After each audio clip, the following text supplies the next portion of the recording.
Thank you so much, Ketan bhai, and staff, admin, and principal for giving me this opportunity. And to all the boys and girls, a very good morning to all of you. आज की जो शुरुआत है एक छोटी सी बात से करूंगा कि बहुत सालों पहले जब आपकी जगह पे मैं बैठता था एज अ स्टूडेंट और मेरी स्कूल और कॉलेज में कोई भी प्रोफेसर या कोई भी ऐसे कैंडिड टॉक के लिए आता था या कोई भी अपनी जर्नी के बारे में बताने आता था, सबसे पहला जो मेरा थॉट होता था वो यही होता था, ये जो सामने भाई खड़े हैं वो कितनी देर तक बोलेंगे और हमें कितना वोट करेंगे, हमें कितनी नींद आएगी। ये सबसे ज्यादा मैं सोचता था जब आपकी जगह पे मैं था। लेकिन कहीं कहीं पे ऐसा हो गया कि जो भी स्पीकर आए थे उनकी एक दो बात मुझे क्लिक कर गई, शायद उस समय मुझे नींद नहीं आई होगी, तो उस बातों से मेरी जर्नी में मुझे काफ़ी सारे हेल्पफुल चीज़ें मेरी जर्नी में हुई और जो मेरी ग्रोथ हुई, मेरी जो सक्सेस मुझे मिली, तो मैं डेफिनेटली उन सबको क्रेडिट दूंगा कि उसी वजह से मैं जो है इतना स्ट्रॉन्ग बन पाया। तो आज के जो सेशन की शुरुआत करेंगे बिल्कुल कैंडिड टॉक है, तो मेरी जो पर्सनल स्टोरी है मैं आपके साथ शेयर करूंगा। जिन लोगों को नहीं पता कि मैं कौन हूँ, मैं हूँ विराज नायक, एक शेफ हूँ, एक रंगोली आर्टिस्ट हूँ, एक मेहंदी आर्टिस्ट हूँ, गरबा प्लेयर हूँ। तो बहुत सारी चीजें मैं कर चुका हूँ और कर रहा हूँ, लेकिन मैंने वही चीज की है जो मुझे करना ज्यादा अच्छा लगता है, जिसे करके मैं बहुत ज्यादा खुश होता हूँ और जिसे मैं सबसे बेस्ट कर पाता हूँ। अगर मैं रंगोली बनाता हूँ, मैं ट्राई करता हूँ कि मैं सबसे बेस्ट बनाऊँ, वो ऑर्डिनरी नहीं हो। तो एक छोटे से क्वेश्चन से मैं आज का सेशन शुरुआत करूंगा कि अगर आप कोई भी बिजनेस स्टार्ट करते हो, कोई भी छोटा सा स्टार्टअप हो, चाहे वो शॉप हो गई, चाहे वो किसी की क्लिनिक हो गई, कुछ भी हो, छोटा सा बिजनेस हो, पहले ही दिन आप क्या सोचोगे कि उसे बहुत ज्यादा अच्छा सक्सेस मिलना चाहिए? सोचोगे आप भी सोचोगे। अगर वो डॉक्टर भी होंगे तो वैसे ही सोचेगी कि मेरी जो हॉस्पिटल है वो चल जानी चाहिए, राइट? कोई शॉप भी होगी तो आप सोचोगे कि वो चलनी चाहिए। तो मैं मेरी बात करता हूँ। 1 जनवरी 2020 मैंने एक छोटी सी रेस्टोरेंट का ओपन किया, विरासत नाम रखा। विरासत यानी कि हमारी लेगेसी, हमारी जो ट्रेडिशन है वो, क्योंकि मैं अपने ट्रेडिशनल फूड के लिए मैं जाना चाहता हूँ। पहले दिन मैंने बहुत ही कम लोगों को इनवाइट किया, क्योंकि मैंने कस्टमर के लिए वो पहले ही दिन ओपन किया रेस्टोरेंट कि कस्टमर आने चाहिए। जैसे ही दिन खत्म हुआ, रात को मैंने मेरी वाइफ को एक ही चीज बोली, मेरी वाइफ बोलना को, काश कुछ ऐसा हो जाए कि हमारी जो रेस्टोरेंट है वो बंद हो जाए। पहले ही दिन 1 जनवरी 2020 जिस दिन मैंने स्टार्ट किया, बहुत अच्छा हमारा स्टार्टअप रहा, बहुत अच्छा रिस्पॉन्स रहा, लेकिन फिर भी रात को मैंने ऐसा बोला कि काश कुछ ऐसा हो जाए कि हमारे रेस्टोरेंट बंद हो जाए। मेरी वाइफ जो है वो तुरंत ही रोने लग गई। मेरे पास कोई भी आंसर नहीं था कि ऐसा मैंने क्यों बोला, लेकिन एक ही चीज मैंने बोली, शायद मुझे इससे भी कुछ बड़ा करना है, मैं इस चीज के लिए यहाँ पे अभी रेडी नहीं हूँ। अभी मैंने ऐसा क्यों बोला वो मैं आपको आगे सेशन में बताऊंगा। इसे हम यहाँ पे थोड़ा पॉज रखेंगे, आप भी सोचिए कि मैंने ऐसा क्यों कहा होगा। तो स्टार्टिंग करते हैं, जैसे मैंने आपको बताया कि मैं हूँ विराज नायक। मैंने पहले से गॉड गिफ्टेड आर्टिस्ट रहा हूँ मैं। मुझे कोई भी क्रिएटिव चीज करना बहुत अच्छा लगता था शुरुआत से। पेंटिंग करना हो, किसी की स्केच करना हो, आज भी मैं, अगर आप सबकी भी मुझे यहाँ से स्केच करनी हो तो मैं हूबहू आपको यहाँ पे कर सकता हूँ। मैंने फाइन आर्ट्स किया, लेकिन उससे पहले ही मेरे स्किल गॉड गिफ्टेड थी। फाइन आर्ट्स में वो ज्यादा पॉलिश हो गए। तो क्रिएटिव फील्ड में मैं एजुकेशन में बहुत अच्छा था, तो फिर मैं 10th के बाद मैंने फाइन आर्ट्स किया, क्योंकि हमारे यहाँ पे ही हो। तो मैंने पहले से एक चीज मेरा तय था, मुझे वही चीज करनी है जिसमें मुझे बहुत ही ज्यादा खुशी मिले। फिर मुझे इन फ्यूचर में ऐसा नहीं सोचता था कि मेरी अर्निंग इसमें ज्यादा हो, उस हिसाब से मैंने फील्ड चूज नहीं किया। मुझे इतना पता था अगर मैं कुछ होगा तो मैं सबसे बेस्ट दूंगा मेरे कोई भी फील्ड में। फाइनेंस करने के बाद मैं फर्दर मेरी स्टडी हुई अहमदाबाद में। वहाँ पे भी मुझे स्टूडेंट ऑफ द ईयर का अवार्ड मिला एक बार, फर्स्ट टाइम मेरा वहाँ पे अवार्ड मुझे मिला। उसके बाद मेरी जो स्टडी हुई वो जी इंस्टीट्यूट ऑफ क्रिएटिव, CTE का एक एजुकेशनल इंस्टीट्यूट है, जीका करके। तो वहाँ पे सूरत में ही मैंने इसमें पढ़ाई की, क्योंकि सूरत और मुंबई दोनों जगह पे उसके स्टैंडर्ड थे। तो वहाँ पे मैंने फर्दर फाइनेंस के बाद जो एनिमेटेड फिल्म मेकिंग आता था वो स्टडी किया। सूरत में भी मुझे स्टूडेंट ऑफ द ईयर का अवार्ड मिला, क्योंकि मुझे एक चीज था कि मुझे एक्सेल करना है। और मेरा एक हमेशा था, मेरे जो कॉम्पिटिटर होते थे ना वो मेरे कभी एनिमी नहीं रहे। मैंने इतना सोचा था कि मेरे जो कॉम्पिटिटर है वो मेरा सबसे अच्छा निकालते हैं। मैं किसी बेस के साथ कम्पीट करूंगा, अगर मैं किसी भी फील्ड में सेकंड पे भी आ जाता हूँ कोई बात नहीं, लेकिन मेरा सबसे बेस्ट उसके साथ ही निकलेगा। तो मैं हमेशा कम्पीट करता था। ये चलते चलते मेरी जो जॉब लग गई तो वो भी डिजाइनिंग फील्ड में थी। मेरी जो पहली प्लेसमेंट कैंपस प्लेसमेंट थी वो आपको शायद जान के थोड़ा अजीब भी लगेगा, वो थी रेड चिलीज एंटरटेनमेंट, जो शाहरुख खान का स्टूडियो है, जो मूवी की एडिटिंग होती है, वीएफएक्स होता है, इंडिया का सबसे बेस्ट स्टूडियो है, production studio, pre production house red chillies entertainment. अपने शाहरुख खान की सारी मूवी आपने देखा होगा कि वहां पे उन्होंने लिखा होगा रेड चिलीज एंटरटेनमेंट। तो मेरी कैंपस प्लेसमेंट वहां पे हुई थी। मैंने पहले दिन वो खुशी मैंने सेलिब्रेट की फैमिली के साथ, लेकिन मेरे पापा ने बोल दिया कि मुंबई तो मैं तुझे नहीं जाने दूंगा। तो मेरे ड्रीम जो है वहाँ पे ही खत्म हो गए कि मुझे मुंबई नहीं जाना है। तो फिर मेरे से जो सेकंड आया था उनको वो प्लेसमेंट मिल गई, लेकिन मैं उसके लिए भी बहुत ही ज़्यादा खुश हुआ। फिर 10 साल तक मैंने आईटी फील्ड में जॉब किया, फ्रीलांसिंग ऐसे काम किया। यूएसए की कंपनी थी, ऑस्ट्रेलिया की कंपनी थी और यूके की कंपनी थी। पर आवर हम चार्ज करते थे, हमें पाउंड में डॉलर में पेमेंट मिल जाता था और वहाँ पे भी मैंने एक्सेप्ट किया। और उसी टाइम पे क्या हुआ कि 2015 में एक टीवी शो है, वो एशिया का लॉन्गेस्ट रनिंग कुकिंग शो है, रसोई शो। वो जो शो है वो चल रहा है 21 सालों से, 20 ईयर्स से। मेरी अभी एज है 40, राइट? तो मेरी हाफ एज से वो चल रहा है। वो शो में फीमेल ही कुकिंग एक्सपर्ट थी, जो सारे शेफ जो आते थे वो फीमेल ही थी, मेल कोई भी नहीं था। तो जब मैं टीवी देखता था, मेरे लिए ये सपना देखना कि सुबह मैं भी जाऊंगा, वो एक इम्पॉसिबल टास्क था, क्योंकि अगर कोई फीमेल सेंट्रिक शो होगा तो मेल को वो क्यों एंट्री दोगे। लेकिन फिर भी मैं वो सपना देखता गया। तो सबसे पहली बात, सपने देखने चाहिए, लेकिन वो रात को नहीं, दिन में देखिए और उसके ऊपर आप वर्क करना स्टार्ट कीजिए। आप जो भी सपना, कभी ऐसा मत सोचिए कि पॉसिबिलिटी नहीं है, एवरीथिंग इज पॉसिबल। क्योंकि वो सुबह मैंने सपना देखा, मैं मैनिफेस्ट कर रहा था, मेरी सिस्टर को बोल रहा था एक दिन तो ऐसा आएगा शायद मैं टीवी की स्क्रीन पे होगा और तू मुझे देखती होगी। हालांकि वो मुझे भी जोक लग रहा था, मुंगेरी लाल के हसीन सपने जैसा लग रहा था। लेकिन फिर भी मैंने एफर्ट्स अपनी जो है वो स्टार्ट रखी। मैंने उस शो में रेगुलर मेल करता था।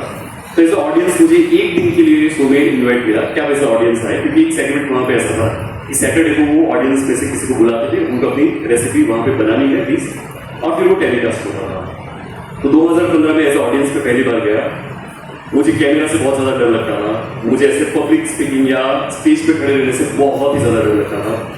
तो मेरे लिए वो जो टास्क था, शूट करना, बहुत सारे कैमरे लगे थे और कुछ बोलना था, वो बहुत ही डिफिकल्ट टास्क था। रात को मुझे नींद भी नहीं आई। शूट मेरा हो गया, लेकिन पता नहीं कॉन्फिडेंस कैसे आ गया, बहुत ही गजब का मेरा जो शूट है वो गया।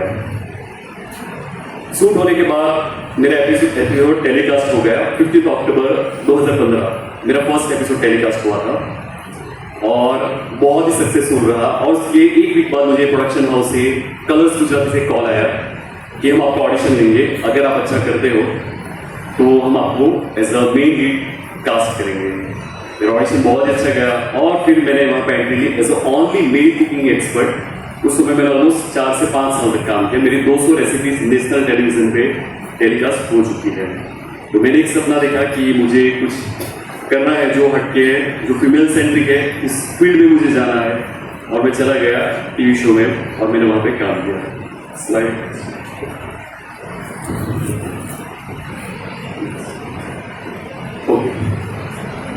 सो कलर्स गुजराती में जब मैं काम कर रहा था, उसी समय भी मैं आईटी फील्ड में भी मेरा जो है डिजाइनिंग का काम वो कंटिन्यू चल रहा था। उसे भी मैं बहुत ही एंजॉय कर रहा था। लेकिन डिजाइनिंग फील्ड में 10 साल हो गए और मेरी जो थॉट में ऐसा हो जाने लग गया कि मेरी जो डिजाइन अभी रिपीटेड हो रही है। क्लाइंट को वो अच्छी लगती थी, लेकिन मैं अपने काम को एंजॉय भी नहीं कर रहा था। 10 साल के बाद मुझे लगा कि मेरी जो क्रिएटिविटी है वो एक लिमिट तक आ गई है, तो मुझे कुछ करना है। बहुत सारे लोगों ने मुझे सजेस्ट किया कि तुम अपनी यूट्यूब चैनल स्टार्ट कर दो। तो यूट्यूब चैनल मैंने स्टार्ट कर दी विराज नायक रेसिपी से। कोई भी नॉलेज नहीं था कि कैसे अपलोड करना है, क्या कीवर्ड रखना है, क्या हैशटैग डालने हैं, क्या करना है, और सब्सक्राइबर होंगे कि नहीं होंगे वो भी नहीं पता था। हमें लगा कि 10,000 सब्सक्राइबर हो जाएंगे, मैं खुश हो जाऊंगा। मैंने स्टार्ट कर दी यूट्यूब चैनल। शुरुआत में इतनी अच्छी नहीं चल रही थी, मेहनत मैंने बहुत की और पहले से एक चीज़ मेरा था कि जो भी मैं करूँ मुझे सबसे बेस्ट देना है। यानी कि अगर मैं कंटेंट भी बनाता हूँ तो उसकी जो क्वालिटी है वो बहुत ही बढ़िया होनी चाहिए। तो मैंने पहले दिन अपने फ्रेंड से हेल्प ली। मैं क्रिएटिव हूँ तो थोड़ा मेरा भी जो विजन है वो काम में आया और हमने ये जो चैनल विराज नायक रेसिपी स्टार्ट कर दी। तो एक समय में मैं 3 चीज़ें कर रहा था। मेरी आईटी फील्ड भी कर रहा था, रसोई शो भी कर रहा था कलर्स गुजरात पे, और साथ में मेरी यूट्यूब चैनल की भी मैंने शुरुआत कर दी। यूट्यूब इतना अच्छा नहीं जा रहा था। ITP का मैंने जैसे आपको बताया 10 साल हो गए थे।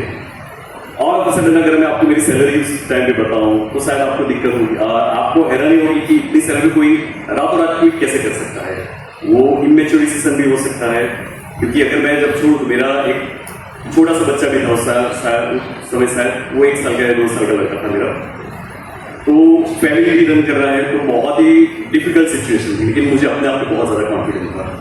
मैंने रातों रात मेरी जो जॉब है वो छोड़ दी और मैंने स्टार्ट कर दिया विरासत, जिसकी मैंने आपको शुरुआत में बात की। एक छोटी सी रेस्टोरेंट। पहले दिन मैंने देखा कि मैं वहाँ पे कुकिंग कर रहा हूँ, गुजराती डिशेस बना रहा हूँ, मेरी वाइफ वहाँ पे कुछ हेल्प कर रही है, 2-3 मैंने हेल्पर्स भी रखे थे। लेकिन मैंने मेरी वाइफ को देखा कि वो भी बहुत ज़्यादा स्ट्रगल कर रही है। मुझे लगा कि मैं उसके लिए तो उसे वहाँ पे मेरे साथ मैंने शादी नहीं करवाई है। मुझे रेस्टोरेंट करनी है, लेकिन बहुत ही अच्छी स्किल पे करनी है। इसमें तो मेरी बहुत ज़्यादा मेहनत लगेगी और कुछ भी मैं नहीं कर पाऊंगा, क्योंकि पूरा जो मेरा टाइम है वो वहाँ पे ही चला जा रहा था। तो इसीलिए मैंने बोला कि मुझे करना है, लेकिन एक लेवल पे जाके करना है, कुछ ऐसा हो जाए कि बंद हो जाए। भगवान ने मेरी सुन ली। 24 मार्च आई गेस शायद पहला हमारा लॉकडाउन था जो नरेंद्र मोदी जी ने रखा था। तो उस दिन एक हमारा जो लॉकडाउन था 1 ही दिन का था। तो जब मैं शटर बंद कर रहा था, मेरी वाइफ को मैंने एक ही चीज़ बोली, अच्छा है मेरी एप्लीकेशन को कोई भी आँच नहीं आएगी, क्योंकि उस समय मैं टीवी शो भी कर रहा था, तो सबको लगेगा कि 1-2 ही महीने में विराज नायक की रेस्टोरेंट बंद होगी। मैं इसे जब बंद कर रहा हूँ तो इसे कभी इसे ओपन नहीं करूँगा। ये मेरे लिए सबसे बेस्ट अपॉर्चुनिटी भगवान ने दी। हालांकि कोरोना था, कुछ भी नहीं कर सकते थे, लेकिन फिर भी मैंने ऐसा बोला उसको। बंद कर दी रेस्टोरेंट वहाँ पे, और मैंने घर से केक्स के ऑर्डर मैंने स्टार्ट करे। तो हम जो एंटरप्रेन्योरशिप की बात करते हैं, आपको भी बहुत सारे गोल्स होंगे। किसी को कोई फील्ड में जाना है, किसी को कुछ करना है, किसी की फाइनेंशियल कंडीशन अच्छी नहीं होगी, किसी को कोई फैमिली इशू होगा, किसी का और कोई, हर एक का कोई ना कोई इशू है ही। मेरे भी बहुत सारे हैं। तो सबसे पहले हमें फोकस करना है, हमारा जो गोल है वो इम्पोर्टेंट है कि हमारा इशू है वो इम्पोर्टेंट है। नॉर्मली आप फोकस कीजिए अपने गोल पे, आपकी जो प्रॉब्लम है वो अपने आप ही सॉल्व होते जाएंगे, क्योंकि कोई भी चीज़ सक्सेस भी है तो वो भी टेम्पररी है, फेलियर भी अगर आपको मिलती है तो वो टेम्पररी है। तो यहाँ पे मैं बात कर रहा हूँ फेलियर की। मेरी वहाँ पे एक फेलियर हो गई कि रेस्टोरेंट मैंने बंद कर दी। केक्स के ऑर्डर मैंने स्टार्ट कर दिए, इतने ज़्यादा इक्विपमेंट्स मेरे पास नहीं थे, मटेरियल नहीं था, लेकिन फिर भी सोशल मीडिया पर मैंने पोस्ट रखी और ऑर्डर आना स्टार्ट हो गए। इसी समय पे रेस्टोरेंट सारी बंद थी, तो मैंने घर से ऑर्डर लेना स्टार्ट कर दिया, और घर से भी बहुत सारे मुझे ऑर्डर आसपास के गांव से मिलने लग गए। तो मेरी जो रूटीन लाइफ है वो वहाँ पे चलने लग गई कोरोना के टाइम पे, और सब लोग घर में ही थे तो फॉर्म को देख ही रहे थे। तो मेरी जो एक रेसिपी थी खमन की, वो वायरल हो गई।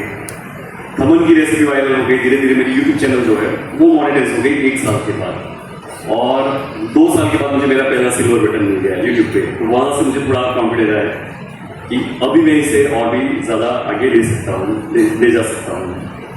और फिर मेरी जो जर्नी की शुरुआत है असल में सही महीने में वो वहाँ से हुई। मेरा जो टीवी शो था एक समय के बाद मैंने वो भी छोड़ दिया, क्योंकि और भी मुझे गोल जब भी मुझे ऐसा लगा कि मेरा जो ग्रोथ है वो कहीं स्टॉप हो रहा है, तो उस चीज़ से मैंने अपने आप को साइड कर दिया और मेरा जो नया गोल है उस पर मैंने फोकस किया। यूट्यूब चैनल पर शुरुआत में जब ब्रांड्स की सब मेरी डील होती थी, कोई भी ब्रांड हो, अभी मैं आपको बताऊं तो गुजरात में सबसे ज़्यादा हाईएस्ट ब्रांड के साथ मैंने कोलैबोरेट किया है। शेफ, एज अ शेफ मेरे से ज़्यादा किसी ने भी अभी तक कोलैबोरेट नहीं किया। तो शुरुआत में कैसा है, मुझे अगर 3000 चार्ज करना हो ना ब्रांड को, तो अभी मुझे सोचना पड़ता है, क्योंकि ब्रांड बना कर देते हैं। 3000 तो बहुत ज़्यादा है। हालांकि मैं अपनी टीम को ही 2000 को देता हूँ, मेरे पॉकेट में सिर्फ 1000 रुपीज़ आते थे। बहुत बार ब्रांड लोग बोलते थे हम आपको प्रोडक्ट्स बेच देंगे, आप फ्री में बनाएंगे। बहुत सारे इन्फ्लुएंसर को मैंने मैसेज किया कि कितना चार्ज करना चाहिए, कोई आंसर नहीं देता, आपको कोई हेल्प नहीं करेगा। कोई जेन्युइन होगा तो आपको बताएगा कि आप इतना चार्ज करिए, मुझे किसी ने नहीं बताया, कोई रिप्लाई नहीं करेगा। तो चार्ज कितना करना है वो ही नहीं पता, और आपके फील्ड में भी आपको ये डेफिनेटली आप इसे फेस करोगे। धीरे धीरे मैंने ऐसे लोगों का कांटेक्ट किया जो प्रोफेशनल है, जो मुझे इसमें हेल्प कर सके, तो मैंने उनकी फीस भी उनको दी। आज मैं बहुत ही प्राउडली कह सकता हूँ कि जहाँ पे मैंने पार्टनर में कोलैबोरेशन किया, जहाँ पे मुझे प्रोडक्ट मिलती थी और फ्री में मैंने रील बनवाई थी। आज मैं एक रील के 1 लाख से भी ज़्यादा चार्ज करता हूँ, 1 लाख रुपीज़ से भी ज़्यादा। मेरे टॉप के सारी ब्रांड लीजिए, फिलिप्स हो, अमूल हो, एवरेस्ट हो, फॉर्चून हो, कोई भी ब्रांड हो, बादशाह मसाला हो, कोई भी ऐसी नॉन ब्रांड बची नहीं है। मैंने सबके साथ ही कोलैबोरेट किया, लेकिन मेरे सिद्धांत पे मुझे पैसे ज़्यादा इंपॉर्टेंस नहीं थी। मुझे जिस ब्रांड की प्रोडक्ट मैंने शुरुआत से इस्तेमाल की है जो मुझे पसंद आई हो और जो मैं सबको रिकमेंड करता हूँ, क्योंकि सब मुझे बहुत ट्रस्ट करते हैं। तो मैंने अपना जो ब्रांड सिलेक्शन है वो वैसे ही रखा और उसे प्रमोट किया।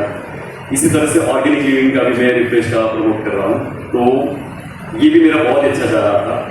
उसी समय पे जब कंटेंट क्रिएशन कर रहा था, जिससे मैं इंस्पायर हुआ था, शेफ संजोत की your food lab, one of the biggest YouTube channel India की, फूड रिलेटेड अगर आप उनका कंटेंट देखोगे उनके नियर कोई नहीं है क्वालिटी वाइज। वहाँ से मुझे इन्विटेशन आया कि आप हमारे स्टूडियो आइए, और मेरे लिए बहुत ही सरप्राइजिंग था, क्योंकि गुजरात से मैं ही गिरा, पूरे इंडिया से उन्होंने 5 लोगों को बुलाया था और मैं मुंबई गया, उनके पूरे स्टूडियो पे मैं रहा, ऑलमोस्ट 7 से 8 घंटे मैंने उनके साथ बिताए, मैंने उनके साथ कुकिंग किया।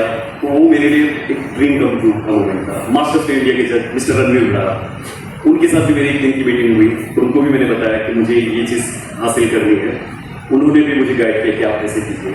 तो जो योर फूड लैब से भी इंस्पायर होकर मैंने अपने चैनल की शुरुआत की थी, वहाँ पे मुझे इन्विटेशन आना मेरे लिए एक बहुत ही बड़ी बात थी। तो योर फूड लैब में भी चला गया मैं, ये भी कर लिया। अब बारी बात आती है, मुझे सब लोग बोलते हैं आप मास्टर शेफ कीजिए, राइट? क्योंकि कुकिंग का कोई अल्टीमेट जो कोई मुकाम है वो होता है मास्टर शेफ। मास्टर शेफ में चला गया, मुझे इन्विटेशन आ, पहले बार ऑडिशन मैंने अपने आप से ही किया, पहले राउंड में फेलियर मेरा पीछे नहीं छोड़ी थी। कुछ भी स्टार्ट करूँ तो पहले तो मुझे फेलियर ही नहीं थी। ऑडिशन का पहला राउंड मैं फेल हो गया, मुझे लगा कि मैंने बहुत अच्छा दिया है, लेकिन वो मेरा पॉइंट ऑफ था।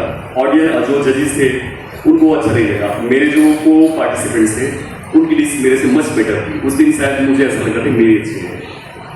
सब कुछ खत्म हो गया। लास्ट ईयर मास्टर शेफ का सामने से मुझे कॉल आया कि आप आइए, हम आपको सामने से एंट्री देंगे। अगेन मैं मुंबई चला गया, बात हुई, मेरी कुक ऑफ हुआ, लेकिन टीवी शो है, कैसा स्क्रिप्ट बेस्ड चलता है, जहाँ पे जो स्क्रिप्ट होती है उसे फॉलो करना पड़ता है। मेरी फैमिली स्टोरी की कुछ बुरी नहीं थी, और उन्होंने मेरे से पैसे की डिमांड की कि आप इतना, क्योंकि वहाँ पे 3 क्राइटेरिया है कोई भी रियलिटी शो में। अगर अपनी फैमिली बैकग्राउंड की स्टोरी जो टीआरपी जनरेट करे ऐसी हो तो आपको वहाँ पे एक चांस मिलेगा। दूसरा, आप पे करके जाओ तो मैंने मना कर दिया कि कोई डिजर्विंग का जो पोजीशन है वो मुझे नहीं लेना है। लेकिन उसी साल ऐसा हुआ कि जो मास्टर शेफ जजेस है वो मुझे इंस्टाग्राम पे फॉलो करने लगे। इंस्टाग्राम के फॉलोअर्स की बात करूँ, सब लोग मेरे लिए बहुत ही मैटर करते हैं, लेकिन मिस्टर अमिताभ बच्चन जिनकी ग्रैंड डॉटर नादिया नंदा लगेगी, वो मुझे इंस्टाग्राम पे फॉलो करने स्टार्ट हो गए। TV star Arjun Bijlani, famous singer Sanam Johar, बहुत सारे ऐसे जो सेलिब्रिटीज है, 15 से 20 लोग जो मुझे इंस्टाग्राम पे अभी फॉलो करते हैं। अभी फेलियर की बात करूँ तो मैं रंगोली की बात करता हूँ, क्योंकि रंगोली भी बहुत अच्छा है। मैं 20 ईयर्स तक मैंने रंगोली में पार्टिसिपेट किया, 1 साल नहीं, 2 साल नहीं, लगातार 20 ईयर्स, एंड कभी भी नहीं जीता। मैं हार ही जाता, रंगोली कॉम्पिटिशन में पार्टिसिपेट करूँ। एक चीज सही था कि मैं हारूंगा, ऐसा नहीं था कि मेरी रंगोली खराब थी। एवरी टाइम मुझे लगा कि मेरी रंगोली सबसे बेस्ट है, लेकिन जो जजेस थे उनका पॉइंट ऑफ व्यू अलग होता था, उनको कुछ और लगता था। और मैं हमेशा हर एक बार जजेस को जाके पूछता था। पहले 1-2 बार मैंने गलत तरीके से भी पूछ लिया, फिर मैंने अपनी जो लैंग्वेज है उसमें थोड़ी सॉफ्टनेस लाई और उनको पूछा कि क्या गलती है, तो मुझे एक्सप्लेनेशन देते थे और मैं मान जाता था। लेकिन मेरे जो अपना एफर्ट्स है वो कभी नहीं छोड़ा। 2021 फर्स्ट टाइम ऐसा हुआ मेरी लाइफ में कि मैंने 3 जगह पर पार्टिसिपेट किया और तीनों जगह पर मैं फर्स्ट आया रंगोली कॉम्पिटिशन में। लेकिन मेरी जो 20 साल तक की जर्नी थी, मेरी पहली रंगोली और मेरी 20वें साल की रंगोली, अगर आप देखोगे तो वहाँ पे आपको एक ग्राफ दिखेगा। एक मेरा जो फिनिशिंग लेवल है वो इम्प्रूव हो गया। अगर वो जो पहले ही साल मुझे रंगोली में प्राइज मिल जाता तो मेरा जो लेवल है वो वहाँ पे ही स्टॉप हो जाता। मैं कभी अपने आप को रंगोली में इम्प्रूव नहीं कर पाता था। लेकिन मुझे एक था कि मुझे कभी ना कभी तो रंगोली में फर्स्ट प्राइज जीतना ही है, कैसे भी करके, और वो पॉसिबल हो गया और मैंने जीत लिया। लेकिन आप देखोगे तो मेरी रंगोली भी बहुत ही रियलिस्टिक होती है। तो अगेन फेलियर को मैंने सक्सेस में कन्वर्ट किया, हार नहीं मानी, अपना जो बेस्ट है वो देने की कोशिश की और किसी के साथ मैंने कम्पीट नहीं किया। तो ये पूरे जर्नी में अगर आपके पास कोई भी क्वेश्चन हो मुझे पूछने के लिए, आप जरूर पूछिएगा मुझे। आपको कोई भी क्वेश्चन हो, डाउट हो, कोई थॉट की क्लियरिटी हो तो आप मुझे पूछिए, मैं उसके जरूर आंसर करूंगा। लेकिन मुझे ऐसा लग रहा है कि अभी जो सेशन है वो थोड़ा साइलेंट हो रहा है, बहुत ही ध्यान से सुन रहे हो। एक तो छोटा सा मैं फन एलिमेंट्स ऐड कर देता हूँ। एक दो क्विज आपको रैंडमली फूड के पजल पूछ लेता हूँ, जो मैं इंग्लिश में उसका डिस्क्रिप्शन दूंगा। कोई भी हाथ उठाएगा और वहां से आंसर दिया वो कौन सी चीज है। थोड़ा से फन में रखते हैं ताकि हमारा कैंडिड टॉपिक हो और साथ में थोड़ा फन का एलिमेंट भी हमें मिल जाए।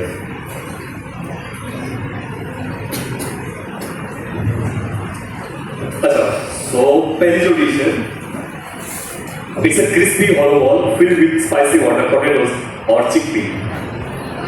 Yes, sir. Yes. Yes, right. Now this is very difficult. ये थोड़ा difficult है. It's a stuffed flat bread, usually filled with spicy potatoes, either with curd and pickle. Yes, paratha. That's right. Third one. A famous Gujarati snack rolled up in gram flour state with spices cut into pink. Wrong. Yes, पापड़ी किसने बोला? Yes, right. और ये वाला थोड़ा difficult है, ये शायद नहीं आएगा।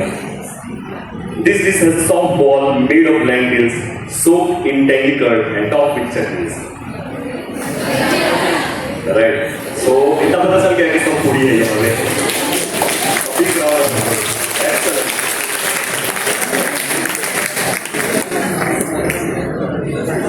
अच्छा, अभी किसी को कोई क्वेश्चन हो, किसी को कुछ पूछना हो,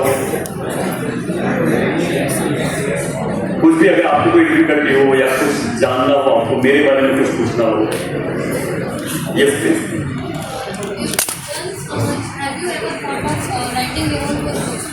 यस, मेरी बुक राइटिंग करने के लिए मैं डेफिनेटली सोचा, मैं उस पर काम भी कर रहा हूँ। बहुत सारे लोग बताते भी है मुझे कि आप अपनी बुक लॉन्च कीजिए, तो मैं इस पर काफी ऑलमोस्ट 1 साल से काम कर रहा हूँ। मेरी जो पहली बुक है वो मेरी जो कास्ट है उनको मैं डेडिकेट करने वाला हूँ, अनाविक कॉम्युनिटी, क्योंकि हमारी जो डिशेज है वो बहुत ही पॉपुलर है, ट्रेडिशनल ओल्ड एज से चली आ रही है। तो वैसे ही मैंने रेसिपीज का कलेक्शन किया है। अभी भी कैसे मैं वो लिख ही रहा हूँ, बात की प्रोफेशनल फोटोग्राफी होगी और फिर तो आई होप कि बाय नेक्स्ट ईयर तक तो वो मेरी बुक जो है फर्स्ट बुक वो लॉन्च हो जाए।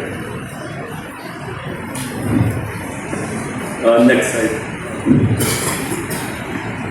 जजिस की बात की, मेरे साथ एक चीज ऐसी भी होगी, मैं जब भी अपनी रेसिपी शेयर करता हूँ यूट्यूब पे, पहली चीज मेरी चीज बहुत ही है, अगर मुझसे बनती है तभी मैं रेसिपी शेयर करूंगा। अगर मैं वहां पर फेल हो गया तो वो वीडियो कभी अपलोड नहीं कर पाऊंगा। ऑलमोस्ट मैंने 1200 से भी ज्यादा रेसिपीज पोस्ट कर दी है, लेकिन बहुत सारी ऐसी रेसिपीज है जो शूट हो गई है लेकिन फिर भी मैंने अपलोड नहीं की। 2 रीजन से। पहला कि जब रेसिपी बन गई तो फाइनली हम टेस्ट करते थे, मुझे कहीं पे ऐसा लगा कि मैं चीज़ें अच्छी बनाता हूँ उतनी अच्छी बनी नहीं है, तो मैं अपलोड नहीं किया। कैमरे में बहुत अच्छी दिखती थी, आप लोगों को शायद पता भी नहीं चले, लेकिन फिर भी मैंने वो अपलोड नहीं किया। पानी पूरी की पूरी बहुत ही डिफिकल्ट बनाना है। मैंने एक बार नहीं, मैंने 75 टाइम्स मैंने उसकी प्रैक्टिस की, नॉट 1 नॉट 2 नॉट 3, 75 टाइम्स।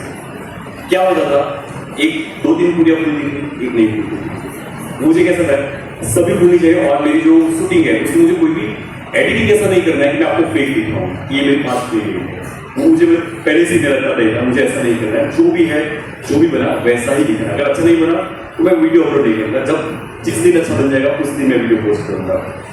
तो वैसे ही करके मैंने पानीपुरी की पूरी की पहली वीडियो अपलोड करी, उस दिन भी ठीक ठाक बनी, लेकिन कोरोना का टाइम था तो मुझे लगा कि शायद कुछ होगी।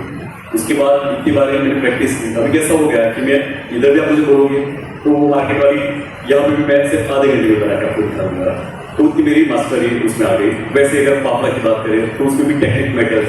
तो फर्स्ट जो एफर्ट्स था वो मैंने डाला, उसके बाद मैंने बहुत बार वो रेसिपी पोस्ट की। जब मैं वहाँ, जब तक मैं उसमें एक्सेल नहीं कर पाऊँ वहाँ तक मैंने वो चीज़ ट्राई करी। इंटरनेशनल फूड हो या गुजराती फूड हो, सारी डिश मैंने जब भी बनाई एक चीज़ ट्राई की। अगर मैं बाकी स्किल है और मेरी कुकिंग स्किल, दोनों को मैंने कंबाइन किया और मेरी जो प्रेजेंटेशन स्किल है उसे मैंने बहुत अच्छे से डेवलप की। अब बारी आती है खेतर और पाइपी ज़फ़ाम की। शायद अब नवसारी में कुछ लोगों को पता होगा, कुछ लोगों को नहीं भी पता है।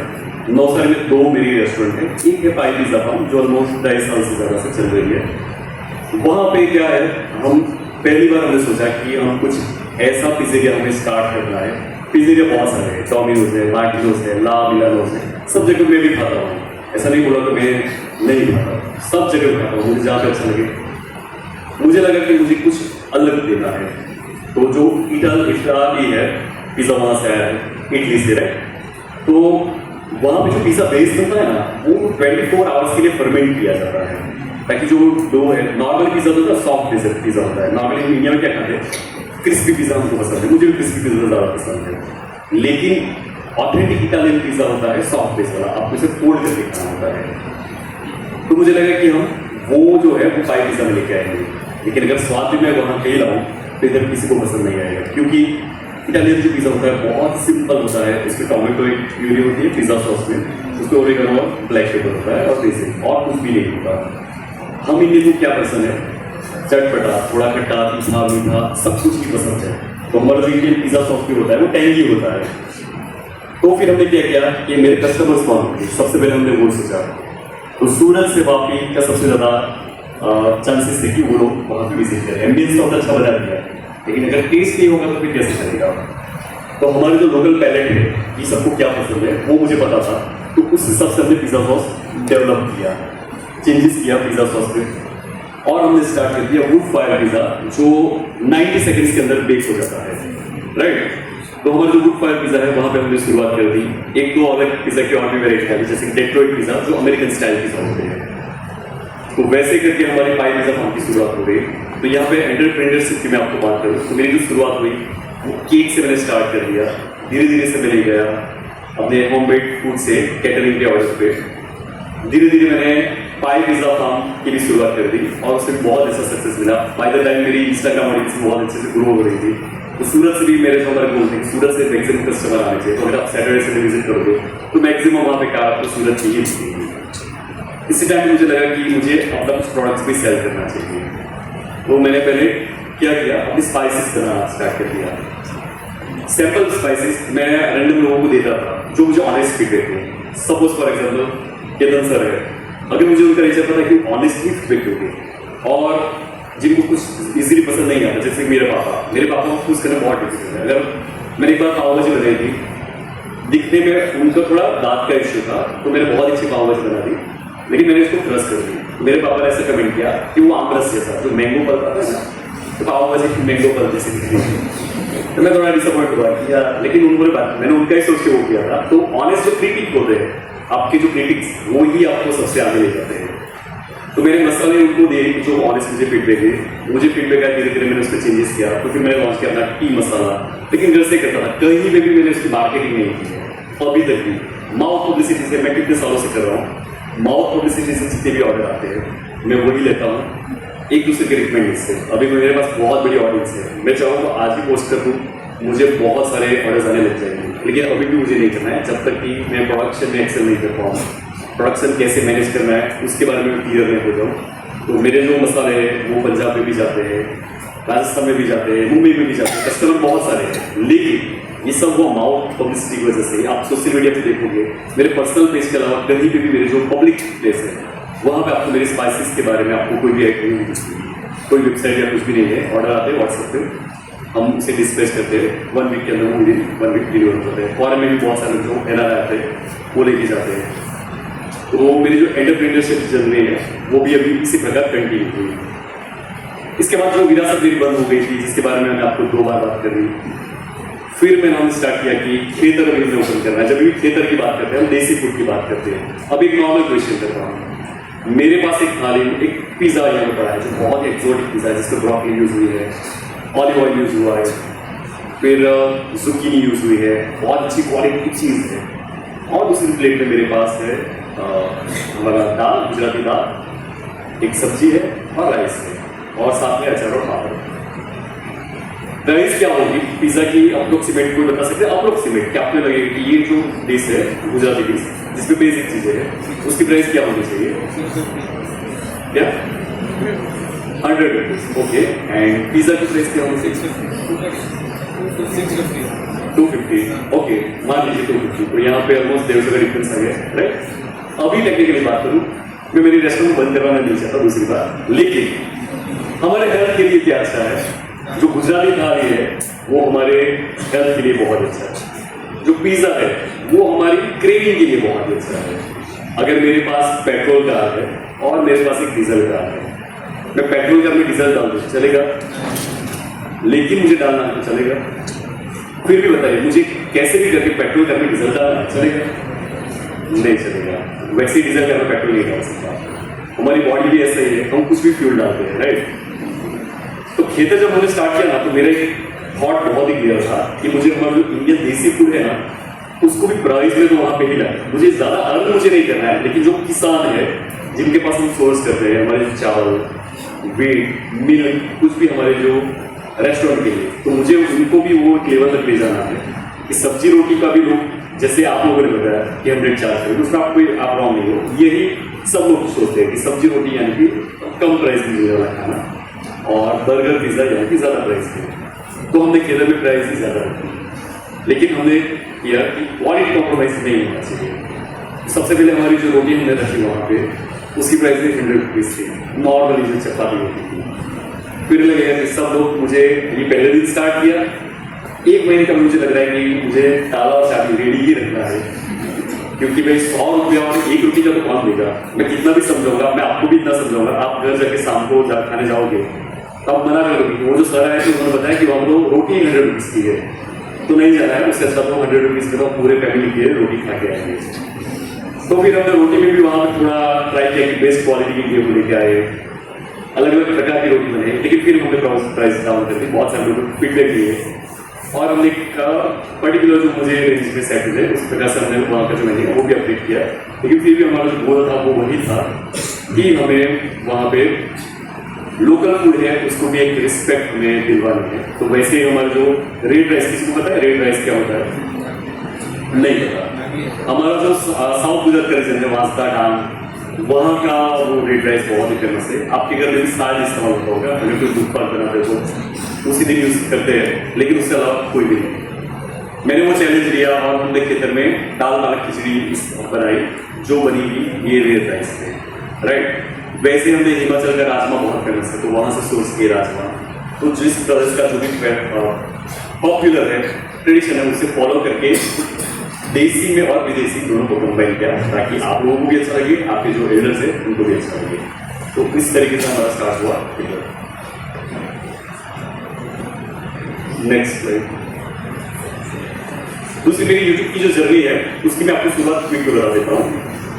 नॉलेज नहीं था तो मैंने पहले आउटडोर शूटिंग स्टार्ट किया। मेरे जो काम था वहाँ पे एक कैमरा लगाते थे, एक कैमरा मेरे फ्रेंड का था, वो लगा के हम शूट कर देते थे।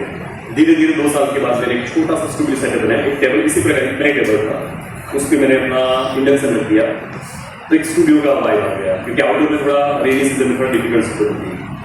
उसके बाद अगेन 2 साल के बाद मैंने अपना पूरा एक कमर्शियलाइज किचन बनाया।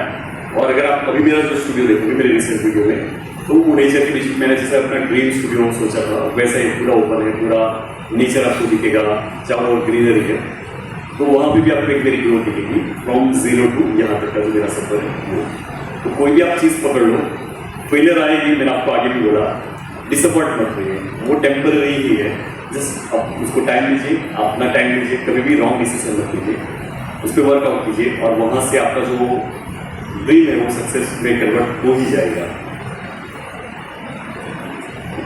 और एक चीज़ मेरे माइलस्टोन की अगर मैं बात करूँ तो जब भी क्रिकेट की बात करता हूँ, विराट कोहली का आइडलाइज करते हैं, सचिन तेंदुलकर को करते हैं, तो जो भी क्रिकेट खेलता होगा उनके लिए अगर विराट कोहली की कमेंट आ जाए तो वो बहुत ज़्यादा खुश होगा कि यार विराट कोहली की कमेंट आ गई मेरे क्रिकेट के लिए। मेरे लिए शेफ विकास खन्ना जो मास्टर शेफ के जरिए मिशेलिन स्टार है, one of the few people जो मिशेलिन स्टार शेफ है, मेरी एक रेसिपी काजू कतली की रेसिपी बहुत इंस्टाग्राम पे वायरल हुई थी और उन्होंने उनकी स्टोरी में शेयर की थी विकास खन्ना जी ने, और उन्होंने लिखा था कि ये जो रेसिपी है एग्जैक्टली 30 साल पहले उन्होंने भी इसी तरीके से सीखी थी। यानी मेरी जो रेसिपी है वो उन्होंने वेरीफाइड की थी कि वो बहुत ही करेक्ट प्रोसीजर है काजू कतली बनाने का। तो मेरे लिए भी ये सबसे बड़ा माइलस्टोन है कि विकास खन्ना जी की मेरी रेसिपी वो करिए। थोड़ा सा सेशन में आगे कंटिन्यू करें, उससे पहले हम छोटी सी एक्टिविटी और करेंगे। मैं 1 2 क्लैप करूँगा, आपको 1 2 3 करना है। क्यों करना रहे वो आपको बात बताऊंगा। तो 1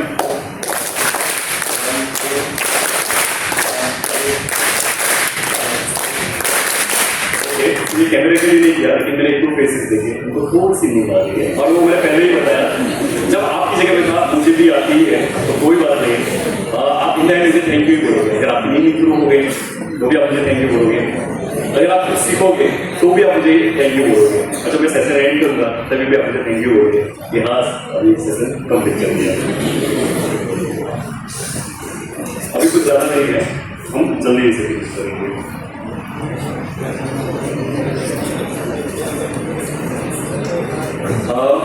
एक चीज़ मैंने आपको बता दी कि मेरा जो पैशन है मैंने फॉलो किया, धीरे धीरे उसमें कितना अर्न करना था मुझे नहीं पता था, लेकिन मैंने अपने जो पैशन है उससे जो जिसको मुझे करना अच्छा लगता है वो चीज़ की, तो धीरे धीरे क्या हुआ, मेरी जो अर्निंग है वो भी अलग अलग स्कोप मुझे दिखने लगे। तो रेस्टोरेंट ओपन की, रेस्टोरेंट की कंसल्टेंसी मैंने स्टार्ट की थी कि रेस्टोरेंट की कंसल्टिंग भी मैं करवाऊंगा, और दूसरा मैंने जो मैनिफेस्ट किया वो मेरी लाइफ में रियल में हुआ। लास्ट दिसंबर की बात करूँ, मैंने इसी आईपैड पे शायद है मैंने एक चीज़ लिखी थी कि मुझे मोटिवेशनल स्पीकर भी बनाया, अपनी जो स्टोरी है वो शेयर करना है। ये चीज़ मैंने मैनिफेस्ट की। अभी 2-3 मेरे ऐसे इवेंट हुए कि जहाँ ये चीज़ रियलिटी कर रही है। मैंने भी किसी को आपको बताया है मुझे आप ऐसे स्पीकर बुलाइए, यहाँ से भी रैंडमली ऑर्गेनिकली मुझे इन्विटेशन आया। इसके अलावा भी मैं और जो स्कूल्स में गया हूँ, पब्लिक प्लेटफॉर्म में गया हूँ, तो जो मेरी जर्नी की शेयर करने के लिए जो मुझे बोला, तो कैसा है कि मैंने जो भी मैनिफेस्ट किया, तो आप भी कैसा है मैनिफेस्ट कीजिए, आपको जो भी बनना है, जो भी करना है, आप नोट डाउन कीजिए। मैं हमेशा नोट डाउन करता हूँ और उसकी एक ड्यूरेशन डेडलाइन में रखता हूँ। अगर मुझे बुक अपनी लॉन्च करनी है तो मैंने पूरी डेडलाइन बना के रखी है कि यहाँ तक मैं अपने आप को टाइम दूंगा रेसिपी लिखने के लिए, R&D करने के लिए। 3 महीने के बाद मैं क्या करूँगा, रेसिपी फाइनलाइज हो जाएगी, उसके बाद मैं फोटोग्राफी का वर्क सिलेक्ट करूँगा, फोटोग्राफी का वर्क करेंगे, तब तक जो है वो टाइपिंग में जाएगी रेसिपी, और बाकी की जो प्रोसीजर है तो उसके नेक्स्ट अक्टूबर-नवंबर में, यानी कि 1 साल तक मेरी जो पहली बुक है वो मार्केट में आ ही जानी चाहिए। वो लास्ट टू लास्ट मैं ट्राई करूँगा कि रक्षाबंधन ही मेरा अल्टीमेट गोल है कि रक्षाबंधन तक मेरी जो पहली बुक है वो कैसे भी करके पब्लिश हो जानी चाहिए। लेकिन मेरा भी इसके लिए बहुत आना जाना रहता है, तो ये चीज़ होती है। दूसरी अभी रिसेंटली एक बात शेयर करूँ, अभी रिसेंटली मुझे एक अवार्ड मिला था, टाइम्स ऑफ इंडिया का, दिल्ली में अवार्ड फंक्शन हुआ था, इन्फ्लुएंसर, बहुत अलग अलग कैटेगरी थी। मुझे जो नॉमिनेशन मिला था वो best male influencer of the year का था। मेरे साथ बहुत अच्छे अच्छे बड़े बड़े नाम थे, तो मुझे पहले ही मुझे लगा कि मैं तो नहीं जीतूंगा, क्योंकि दूसरे जो नाम है वो भी बहुत ही बड़े थे ऐसा, और वो अच्छी अच्छी सिटी से ऑनलाइन लाइव वोटिंग का था, और ऑलमोस्ट 1 वीक तक वोटिंग लाइन खुली थी, तो सबको वोट करने थी। वहाँ पे जो जूरी थी वो 3 लोग थे, एक शुभीर शरण जी करके है, वो सेलिब्रिटी फैशन डिजाइनर भी है, शेफ भी है, दूसरे जो है संजू केर जी जिन्होंने मुझे बुलाया था, और थर्ड जूरी थी पंकज भालोरिया जो मास्टर शेफ सीजन 1 की विनर रह चुकी है, और वोटिंग भी थी। तो मुझे कॉन्फिडेंस था कि मैं नहीं जीतूंगा, लेकिन हमारे जो साउथ गुजरात है, गुजरात से मुझे जितनी वोटिंग गई आप बिलीव नहीं कर पाओगे, अनबिलीवेबल वहाँ पर वोटिंग हुई। तो वोटिंग में भी वहाँ पे वैलिड, जैसे ही इवेंट स्टार्ट हो ना, पहले उन्होंने एक चीज़ बताई कि सभी कैटेगरी के मिला के मैं वोट की बात करना, तो सबसे ज़्यादा जो वोट किसी को मिलेगा वो मुझे मिलेगा। फिर भी मुझे वो अवार्ड नहीं मिलने वाला। मुझे क्या अवार्ड मिला बेस्ट शेफ इन्फ्लुएंसर का, वो सिलेक्टेड बाई जूरी ने सिलेक्ट किया 2 कैटेगरी की बात है, by jury and public choice. Public choice में सबसे आगे था, लेकिन जूरी ने भी मुझे सिलेक्ट किया था, और वो एक ही कैटेगरी में 2 लोगों को अवार्ड नहीं दे रहे थे, तो उन्होंने मुझे जूरी वाला किया। बाकी पब्लिक अवार्ड भी था, वो मैंने जीत गया था वहाँ पे, तो वो अवार्ड पे दूसरे को मेरी कैटेगरी में जो था हम 5 में से, तो दूसरे को, और ये सभी कैटेगरी के लिए था। एक जूरी का जो अवार्ड जिसको मिलता था वो रिपीट नहीं करते थे। तो इन द एंड क्या है कि मैंने जो बोला था कि कभी कभी आप जो सोचते नहीं हो वो भी आपके साथ हो जाता है अगर आप काम करते जाओगे। तो मुझे वो अवार्ड मिल गया। हिंदुस्तान टाइम्स का मुंबई में एक अवार्ड शो हुआ था, वहाँ पे भी मुझे एक अवार्ड मिल गया, और मैं यहाँ पे पहली बार बता रहा हूँ मेरा जो 3rd अवार्ड है वो दिसंबर में मुझे मिलने वाला। वहाँ कोई नॉमिनेशन नहीं है, कुछ भी नहीं है, वो मेरिट के बेस पे होता है। वो गुजरात का सबसे प्रेस्टिजियस अवार्ड होता है क्योंकि इस पर गवर्नमेंट भी इन्वॉल्व होती है, और खाद्यपुरा करके एवरी ईयर वो कुछ अच्छा अवार्ड होते हैं। तो कल ही उनका कॉल आया, इस बार मेरिट के बेसिस पे हमने आपको चूज किया है। तो 16 दिसंबर को जो है वो गांधीनगर में अवार्ड की सेरेमनी होगी। मैंने अभी अपनी फैमिली को भी नहीं बताया, मुझे थोड़ा प्राइवेट रखना था, लेकिन आज जज्बात में आके मैंने आप सबको बता दिया। तो और किसी को क्वेश्चन करना हो किधर का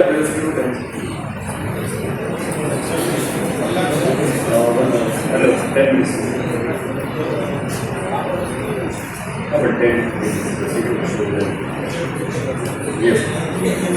बस आप सबके लिए गुड न्यूज़ कि अभी सिर्फ 5-10 मिनट के लिए सेशन होगा, तो गुड न्यूज़ है, bad news I don't know, क्योंकि इसके बाद शायद आप अपने क्लास में ही जाओगे, तो वहाँ पे आपको स्टडी ही करनी है, right.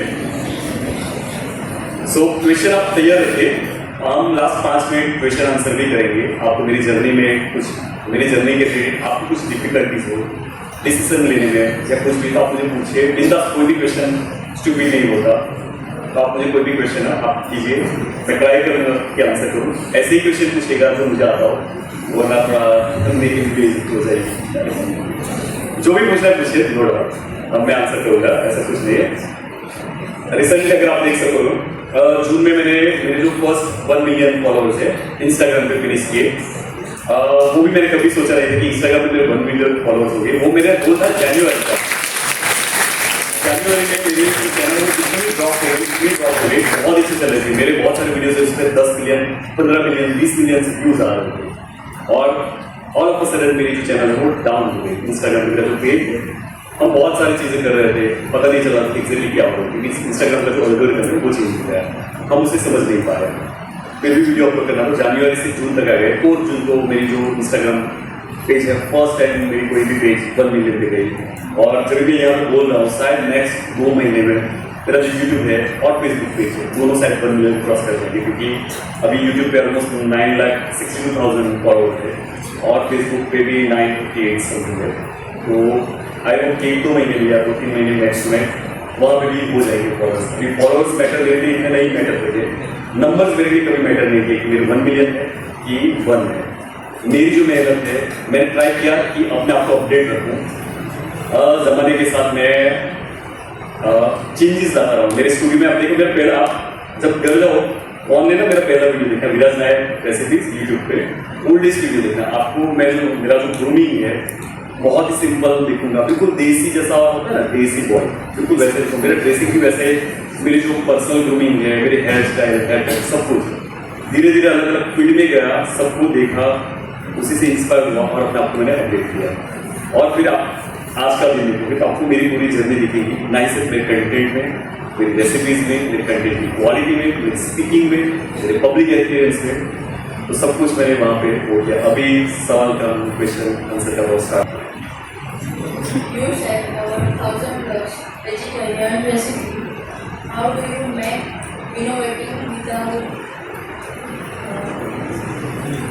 running out of time? Okay, बहुत अच्छा क्वेश्चन है ये। मुझे बहुत लोग पूछते भी है कि आप इतनी सारी रेसिपीज शेयर करते हो, आपके आइडियाज खत्म नहीं हो जाते, या आपके आइडियाज कहाँ से लाते हो? तो सबसे पहला आइडियाज का क्या है, मैं नॉर्मली मैं भी यूट्यूब भी देखता हूँ, इंस्टाग्राम पे मुझे किसी की रेसिपी अच्छी लगी हो वो भी देखता हूँ, लेकिन मैं ट्राई करता हूँ अगर मैंने एग्जैक्ट आपकी कंटेंट क्रिएटर हो, आपकी कोई रेसिपी मैंने एग्जैक्ट तरीके से बनाई, यानी कि आपकी रेसिपी मैंने कॉपी की है, मैं बोलूँ तो वेरी फ्यू क्रिएटर्स है जो उस रेसिपी में क्रेडिट देता हूँ, मैंने इनकी रेसिपी एग्जैक्ट वो बनाई है। लेकिन जब भी मैं अपना खुद का ट्राई करता हूँ कि अगर मैंने डिश देखी उसमें मुझे अपना इनोवेटिव टच ऐड करना हो, तो फिर मैं वहाँ को मॉडिफाई करता हूँ, अलग अलग सोचता हूँ। जैसे कि आजकल हाई प्रोटीन रेसिपीज बहुत ज़्यादा चलती है, तो मैं उसके लिए पहले एजुकेशन होगा, ऑनलाइन क्लासेस करता हूँ, और फिर धीरे धीरे वो रेसिपीज मैं वहाँ पे इंट्रोड्यूस करता हूँ। वैसे इधर की बात करें, तब जो मेन्यू देखेंगे वहाँ पे पूरा डिफरेंट है। तो इनोवेटिव जो कुछ भी करना हो, वो मेरे लिए टास्क से लेके चैलेंज भी है, मुझे वो करना अच्छा लगता है। और नई रेसिपी मेरा आइफेक्ट अगर मैं आपको दिखाऊंगा, तो यहाँ पे भी अगर सोच के मुझे कुछ रेसिपीज आइडिया आती होगी तो मैं तुरंत इसे नोट डाउन कर देता हूँ कि मुझे ये आइडिया आ गया। मैं कभी भी उसे दिमाग में नहीं रखता, लिख देता हूँ ताकि मैं बाद में भूल नहीं जाऊँ, और उसके बाद उसके ऊपर मैं वर्क करना स्टार्ट करता हूँ। So that's it. और कोई question? Yes please. Sir, what challenges did you face while opening your restaurant? बहुत सारे चैलेंज फेस की। Again thank you so much for your question. बहुत सारे चैलेंजेस रेस्टोरेंट में। सबसे पहले चैलेंजेस ये हुआ कि आप एम्बियंस बना दोगे, कस्टमर अगर नहीं आएगा तो आपकी रेस्टोरेंट नहीं चलने वाली। और जैसे हमने 5 पिज्जा की शुरुआत कर दी, जैसे मैंने बताया कि बेस इटालियन और जो टेस्ट है वो इंडियन और सॉफ्ट बेस पिज्जा। तो सबसे पहले तो मुझे कंप्लेन दूसरे दिन से आने लगे कि भाई आपकी जो पिज्जा है आप ज़्यादा बेक कीजिए। मैंने बोला क्यों? तो बोला आपकी पिज्जा जो है वो झुक जा रही है, चीज़ जो खींच जा रही है। तो फिर धीरे धीरे मैंने क्या किया कि मैंने स्टार्ट किया लोगों को एजुकेट करना, कि मैंने लोगों को बताया कि ये ओरिजिनल पिज्जा है, लेकिन जो लोगों का फीडबैक है कि उनको थोड़ा क्रिस्पी चाहिए, मैंने और एक वहाँ पे एलिमेंट ऐड किया, एक थोड़ा thin crust Romano style pizza, वो भी थोड़ा सॉफ्ट बेस होता है लेकिन हल्का सा पहले से थोड़ा क्रिस्पी रहता है। तो मैंने जो कस्टमर है उनके भी फीडबैक लिए, अपने जिनको नॉलेज था वो भी उनके साथ शेयर किया, धीरे धीरे मैंने एजुकेट किया, तो वो एक डिफिकल्टी वहाँ पे सॉल्व हो गई। दूसरा, कस्टमर को मैंने बहुत अच्छा क्वालिटी दिया ताकि वो मेरे कस्टमर रिपीटेडली वो हो जाए। तीसरी जो रेस्टोरेंट बिजनेस में सबसे ज़्यादा प्रॉब्लम आती है, आप जब रेस्टोरेंट चलने लग जाती है, आपके जो स्टाफ है वो तुरंत ही वहाँ पे छोड़ के चले जाते हैं क्योंकि उनको ज़्यादा सैलरी चाहिए होती है। दूसरा, तो हमने क्या किया, एसओपी डेवलप की। एसओपी यानी कि स्टैंडर्ड ऑपरेटिंग प्रोसीजर रेस्टोरेंट में होता है। अगर मैंने एक बड़ा पाव बनाया, उसकी अगर एसओपी सेट होगी तो एक फॉर्मूला जैसा बनता है कि 1 kg आलू में इतना ही ग्राम सॉल्ट जाना चाहिए, इतना ही ये मसाला चाहिए। तो मैंने वो एसओपी अगर आपको दे दी तो जो विलास नारी बनाते हैं वही टेस्ट आप बना पाओगे। तो वहाँ पे क्या हुआ, मेरा स्टाफ छोड़ के चला जाता है, पेपर देख के वो सिर्फ वेट करके आपको बना लेना है, तो आप वो सेम टेस्ट आ जाएगा, कस्टमर को भी नहीं पता चलेगा और स्टाफ का जो रिप्लेसमेंट है वो इजीली हो जाएगा क्योंकि वो कोई भी आ सकता है। उसके लिए आपको वेल एजुकेटेड ट्रेन सेफ्टी जरूरत फिर नहीं पड़ेगी क्योंकि वो एक एसओपी बेस्ड चल रहा है। तो वो हमने लाया, वैसे ऐसी जो डिफिकल्टीज थी उसको हमने अपॉर्चुनिटी में कन्वर्ट किया और धीरे धीरे रिजोल्व कर दिया। आज भी बहुत सारे इशू आते हैं लेकिन 95% जो सक्सेस मिलती है इसमें 5% को कुछ होता ही है, लेकिन फिर भी हम इस पर काम करते हैं। और कोई question? Sir, yes. did you ever face resistance or doubt when you follow your passion, when you decided to follow your passion for food? Yes, doubt भी बहुत बार आया मुझे, अपने सेल्फ डाउट भी बहुत बार थे कि मुझे अपने वर्क की नहीं पता थी। जो सेल्फ डाउट की बात करें ना, जब मेरे ब्रांड की बात की कितना चार्ज करना है वो मुझे नहीं पता था। दूसरा, अपने काम के लिए अगर मैंने कोई डिश बनाई है तो बहुत बार मुझे डाउट में लगती थी कि यार वो सच में बेस्ट होगी कि नहीं होगी। तो धीरे धीरे ऐसे लोगों का मेरा जो संपर्क हुआ कि सबसे पहले कॉन्फिडेंस की, और कॉन्फिडेंस मेरा बिल्ड होता गया, नॉलेज मेरा बिल्ड होता गया, तो मेरा जो डाउट था ना वो कॉन्फिडेंस में कन्वर्ट हो गया। और फिर मेरा जो क्या बोलता है, मेरा जो पोजीशन है वहाँ से चेंज हो गया। एक छोटा सा एग्जाम्पल दूंगा, फॉर्च्यून का मेरा एक कोलैबोरेशन था, तो उस समय में ऐसा 10 to 12,000 चार्ज कर रहा था एक रील की, बहुत पहले। तो जो कंपनी भी डायरेक्ट बात नहीं करती, मीडिया एजेंसी होती है, तो जिस बंदी का कॉल आया, उनकी मैनेजर थी, उन्होंने मुझे बताया कि आप कितना चार्ज करते हो। मैंने बोला 10 to 12,000। उससे मुझे बताया कि नहीं आपका पे बहुत अच्छा है, आप बहुत अच्छा कर रहे हो, आपका वॉइस क्वालिटी बहुत अच्छा है, आपको 20 to 25,000 मिल जाएगा। मैंने बोला अरे क्या बात कर रहे हो, डबल तो कौन देगा, कोई मूड थोड़ी ना है। अरे नहीं, आपसे भी ज़्यादा लोग चार्ज करते हैं, मैं आपको 20 to 25,000 मिलता हो क्या। मैंने बोला लेकिन आपको क्या मिलेगा उसमें, तो वो बोली कि 2% मैं ले लूँगा, 5% मैं ले लूँगी। मैंने बोला ओके। उससे मुझे वो 25,000 में वो डील लॉक करवा दी मेरे लिए। फिर उसने मुझे बोला कि मैं कोई भी आपका ब्रांड डील हो मैं आपको हैंडल करके दूँगी, और फिर मैं उनको उसका जो रेवेन्यू है शेयरिंग मैं उनको देता था। तो मेरी जो सेल्फ वर्थ है वो मुझे किसी और ने रियलाइज कर रही है। तो सेल्फ डाउट भी बहुत था, लेकिन अभी कैसा है कि डाउट मैंने कॉन्फिडेंस में चेंज कर दिया, और फिर अभी ऐसा कोई सेल्फ डाउट जैसा है। और कोई क्वेश्चन किसी का? Yes please. So I have my father in the same field. Okay. So we face challenges. So how do you balance your life between professionalism and personal? Because being in this field, when everybody is working, we tend to have a slow business, and when it's vacation, it's our peak time. So how do you balance that between your personal life and your work life? Very good question, one of the best question of the day. मैं example के through मेरी real life का incident है उसके through आपको बताऊंगा। मैं colours Gujarat की शूट के लिए गया था, मेरा टीवी शो का शूट था। वहाँ पे कैसे प्रोडक्शन हाउस लगता है, अगर मैं शूट के लिए कोई भी रीजन हो मना कर देता हूँ ना, उनको लाखों रुपये का नुकसान हो जाता है। मैं गया था, मेरी वाइफ थी और मेरा सन था, और क्या हुआ मेरे सन को रात को ब्रेन स्ट्रोक आ गया वहाँ पे, बहुत ही डिफिकल्ट सिचुएशन थी। नेक्स्ट मॉर्निंग मेरा शूट था, मेरे सन को आईसीयू में एडमिट कर दिया इमरजेंसी में। नेक्स्ट मॉर्निंग मेरा शूट था, मुझे बोला गया कि वो जब मेरा सन वहाँ पे है, मैंने बोला कि शूट में नहीं कर पाऊंगा। तो जो प्रोडक्शन हाउस था वो भी अंडरस्टैंड करेगी कि पर्सनलिज्म बहुत ही मैटर करता है और बहुत सीरियस रीजन है, लेकिन फिर भी उन्होंने एक चीज़ एफर्ट ली कि मेरा अगर कुछ हो सके तो हम डिले करते हैं शूट का टाइम, जो 8:30 का मॉर्निंग में 12:30 कर देते हैं, आप कैसे भी करके आ सकते हो। फिर मैंने सोचा मेरा जो सन है वो आईसीयू में वहाँ पर मैं कुछ भी नहीं कर सकता, बाहर बैठ के जो भी है भगवान में छोड़ देता हूँ, मैं अपना शूट कंटिन्यू करूँगा। 12:30 बजे मैं वहाँ पे गया, मैंने शूट अपना वाइंड अप किया 6:30। जब मैं हॉस्पिटल पहुंचा, डॉक्टर ने मुझे पूछ दी कि आपका जो सन है वो भी डेंजर से बाहर है। तो बहुत डिफिकल्ट सिचुएशन में भी मैंने अपना जो काम है वो किया। तो जब आपके बोलते बहुत ही सही क्वेश्चन है, आपके पापा जब फेस्टिवल्स होते हैं तो उनके लिए वो पीक टाइम होता है। कोई भी रेस्टोरेंट में बिजनेस है तो वहाँ पे ये चीज़ होनी है। तो मैं तो बोलता हूँ कि आप अपने फादर को और ज़्यादा सपोर्ट कीजिए। और बाकी का जो टाइम है वहाँ पे नॉर्मली मैं भी ऐसे ही करता हूँ। जब फेस्टिवल टाइम है तो फेस्टिवल कम एंजॉय करके थोड़ा अपने बिजनेस में भी ध्यान देता हूँ, लेकिन फिर भी ट्राई करता हूँ कि मैं अर्न भी करता हूँ फेस्टिवल ये सब एंजॉय करने के लिए। तो वो थोड़ा बैलेंस बना के मैंने रखा है। You had studied about arts and cooking. Before moving to what inspired you for this? Okay, so मैंने स्टडी किया है फाइन आर्ट्स। जैसे मैंने बताया गॉड गिफ्टेड आर्टिस्ट था। तो एक चीज़, दो चीज़ मेरा तय था, मुझे क्रिएटिव करना अच्छा लगता है, कुकिंग भी मुझे बचपन से ही शौक था। फाइन आर्ट्स मैंने किया, उसके बाद मैंने 10 ईयर्स उस चीज़ के अंदर मेरे लिए, और मीनवाइल मैं कुकिंग शो भी लिखता था, रेसिपीज भी लिखता था।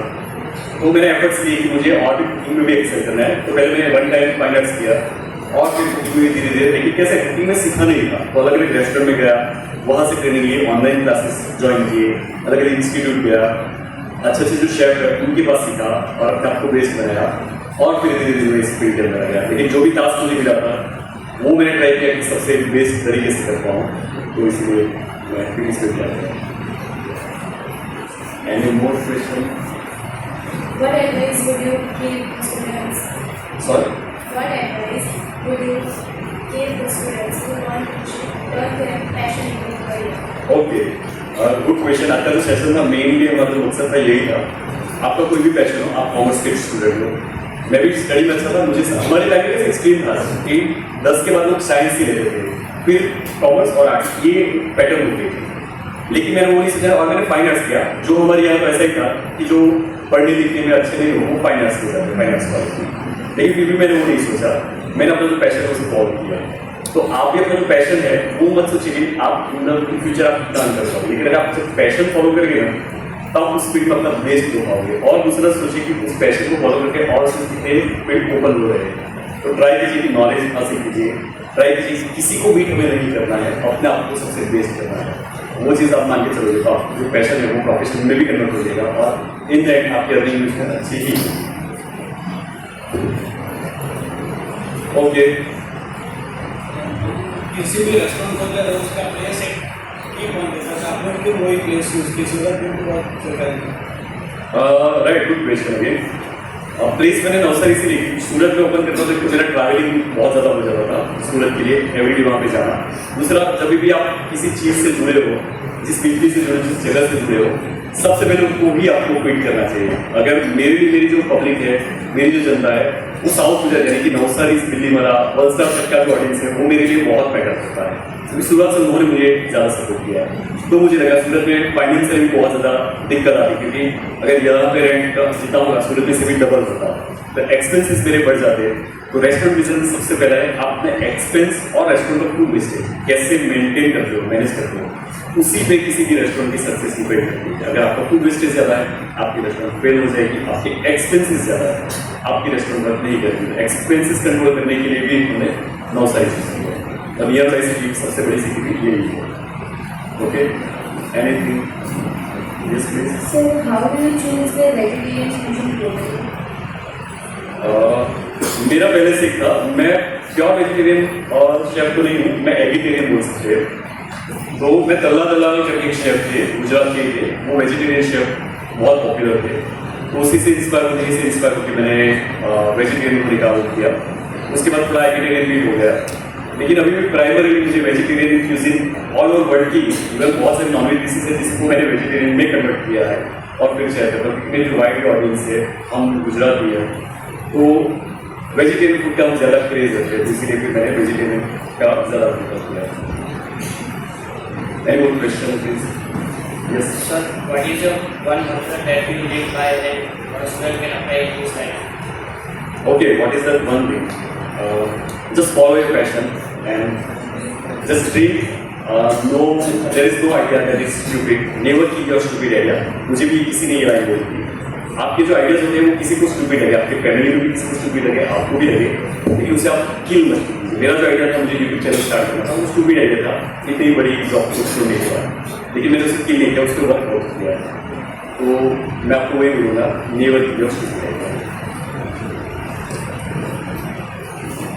Yes please. Which state in India impressed by the most with its food culture? Which state in India impressed by you with its food culture? Gujarat I can say Gujarat number top most priority. Gujarat से ही मेरी ज़्यादा follower थी, ज़्यादा मेरी recipes भी गुजरात की थी। लेकिन मुझे कैसा था कि एक चीज़ थी, इंस्टाग्राम पे जब भी हमारा पेज होता है ना, वो चीज़ दिखा था कि आपके फॉलोअर सबसे ज़्यादा कहाँ से है। रिसेंटली जब मैं कुछ महीने पहले जब मैं देख रहा था तो अहमदाबाद, सूरत और बड़ौदा यानी कि जो टॉप 3 सिटीज थी मेरी गुजरात की थी। मैंने और मेरी टीम, अभी मेरी प्रोफेशनल टीम है, मेरा जो पेज वो भी मुंबई की एजेंसी मैनेज करती है। हमने डिसाइड किया कि अभी यहाँ पे ये चेंज हो जाना चाहिए, मुंबई, बेंगलुरु एंड गुजरात। गुजरात थोड़ा मैं पसंद करता हूँ लेकिन दूसरी सिटी तक भी रीच करना है। मेरे जो कंटेंट है उसमें व्यू ड्रॉप हुए, लेकिन मैंने रेसिपीज थोड़ी पेन के स्टार्ट करी शेयरिंग करना, south Indian food, Maharashtrian food. और धीरे धीरे 2 से 3 महीने के बाद अभी भी अगर आपको दिखाऊंगा तो शायद फर्स्ट पे होगी मुंबई, सेकंड पे बेंगलुरु, थर्ड आई गेस सूरत जाएगा उसके। तो इस पर मैं थोड़ा बैलेंस करता रहता हूँ, मुझे पूरे इंडिया में कवर करना है। Yes. If you had to cook just one dish for the rest of your life, what would it be? अच्छा, बहुत मस्त क्वेश्चन है। एक ही डिश मुझे पूरी लाइफ बनानी है। डिश तो मैं बेवरेजेस में अगर मैं कुछ चाहिए, मसाला चाहिए और उसका खिचड़ी। Yes, khichdi is my most favourite, so any day I can. Yes please. Your work supports local farmers and sustainable produce. How can young people contribute to such a causes? Okay, so बहुत अच्छा question है। Young people इस पे contribute कैसे करें? तो सबसे पहले तो आप अंडरस्टैंड कीजिए कि अगर जैसे मैंने बताया कि मेरा जो खेतर है वो किस थीम पे मैं उन्हें बेस किया है, कौन सी ट्रेडिशन उन्होंने इसलिए इस्तेमाल की है, तो वैसी रेस्टोरेंट को ज़्यादा सपोर्ट कीजिए। ट्राई कीजिए घर में भी अगर आप कुछ लाते हो तो ऐसी चीज़ जैसे कि अभी दिवाली आ रही है तो ट्राई कीजिए कि आपके पटाखे या फिर जो लैंप्स वो लाते हो तो लोकल, वोकल फॉर लोकल, ये भी मतलब प्राइम मिनिस्टर ने भी दिया था, मैं भी इसी पे वो करता हूँ। तो आपको जब मैंने ये पास किया, आप भी बहुत सारे लोगों को मैं एजुकेट कीजिए तो अपने आप की जो है वो बदल जाएगा। Okay boys and girls, okay. How do you handle your how do you handle your failures in life? Handle में कैसे करता हूँ अपनी जर्नी को? फेलियर भी बहुत है, वो तो मैंने आपकी पूरी जर्नी के बारे में आपको बताया कि डिफिकल्ट था लेकिन मैंने कभी क्विट नहीं किया। सो मैंने अपने जो टास्क है, अपने जो गोल है उसको प्रायोरिटाइज किया और फिर हैंडल को okay boys okay. Angel clear કરવા માટે કોમર્સના વિદ્યાર્થીઓએ કઈ સ્કિલનો ઉપયોગ કરવો જોઈએ? अरे best question of the day.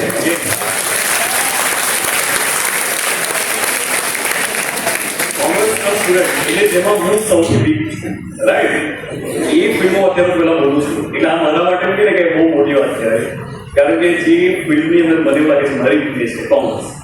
અગર બધું કેલ્ક્યુલેશન ને બધું આવે છે એ ડિફિકલ્ટ મારા માટે થઈ જાય, પણ તમારે જે કોમર્સના બહુ બધા અત્યારે મેં જીમના પડો તો જીમના સ્ટ્રેને કોઈ ઇન્ફ્લુએન્સર બનવા માટે એક પોતાના એડવાઇસ કે સજેશન કે ફીડબેક આપતા છે। તમે કોમર્સમાં પણ તમારી ડેફિનેટલી બહુ સરસ એટલે કે ઘણી બધી લાઈન હશે એમાં अकाउंटिंग के लिए, तो तुम्हारी एक्सपर्टीज से जब तुमने बोला कि का सौથી बेस्ट है, सबसे बेस्ट देखो कैसा क्वेश्चन था कि मैं हिंदी से गुजरात में आया, तो सबसे बेस्ट जो आपको लगे कि इसमें आपकी निश है जो आपको बाकी के यहाँ पे जितने हैं उससे अलग करता है, उस पर आप वर्क कीजिए, वो नॉलेज जो वो शेयर करना स्टार्ट कर दीजिए, या तो जो काम है वो स्टार्ट कर दीजिए। अपने आप लोग उससे इन्फ्लुएंस होते जाएंगे, जैसे लोग इन्फ्लुएंस होते जाएंगे वही आपको फिर एंटरप्रेन्योरशिप में कन्वर्ट करने का एक मकसद मिलेगा कि इसको फिर मैं बिजनेस में कैसे कन्वर्ट करूँ, क्योंकि लोग अभी आपकी जो स्किल है उसे इम्प्रूव। मार्केट में मेहंदी आर्टिस्ट तो बहुत सारे हैं, लेकिन अगर 5 में से किसी ने मुझे बुलाया तो मेरे भी ऐसी तो कुछ स्पेशलिटी होगी, उन चारों की भी स्पेशलिटी है, लेकिन हर एक का अपना अपना टेस्ट होता है। तो वैसे ही कॉमर्स का स्टूडेंट आप हो, आप इंग्लिश फाइंड कीजिए और फिर उसके वर्क कीजिए, अपने आप बहुत ही अच्छे एंटरप्रेन्योर बन पाएंगे। How do you balance your creativity with financial side of running food ventures? How do you balance creativity with financial side of running food ventures? अच्छा, again difficult question.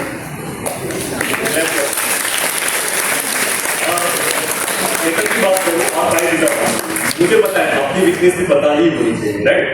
मुझे पता है मेरी फाइनेंशियल साइड थोड़ी weakness, मुझे calculation और मुझे भी मेरे लिए पढ़ना नहीं, मेरे क्रिएटिव साइड मेरी बहुत वाइड है। तो खेतर में हम 3 पार्टनर हैं, मैं, आकाश और शिवम। शिवम जो है वो फाइनेंशियली बहुत ही, वो जो मैनेज कर रहा है, स्टाफ की सैलरी हो या हमारा एक्सपेंस हो, कुछ भी वो बहुत अच्छे से मैनेज कर रहा है। तो हमने उसको वो जो आता है उसको ही दे दिया, उस पर कभी मैं रिकॉर्ड नहीं करता, मैं फुली उस पर ट्रस्ट करता हूँ।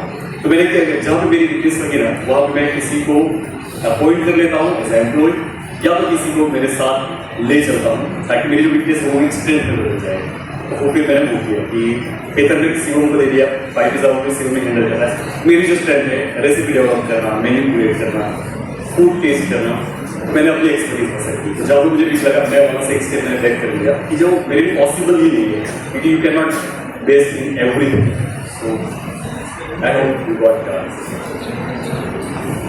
Sir, if you were 17 or 18 years ago, what would you do different?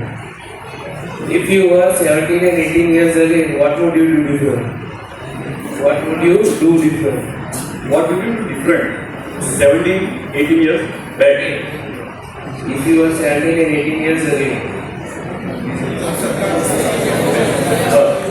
अच्छा 17 या 17 और 18, अच्छा 17 और 18 मैंने सबसे पहले मैंने डिफरेंट करना ही शुरू कर दिया था।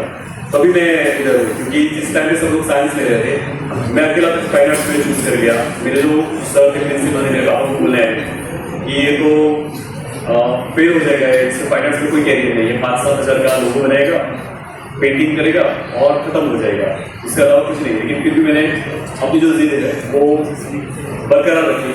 मैंने स्केचिंग तो की, लेकिन साथ में मैंने कंप्यूटर भी सीखा, अपनी स्किल को और एक्सेल किया। साथ ही मैंने कंप्यूटर में भी और ट्राई किया कि अलग अलग बेसिक इंस्टीट्यूट में जाऊँ, वो सीखा।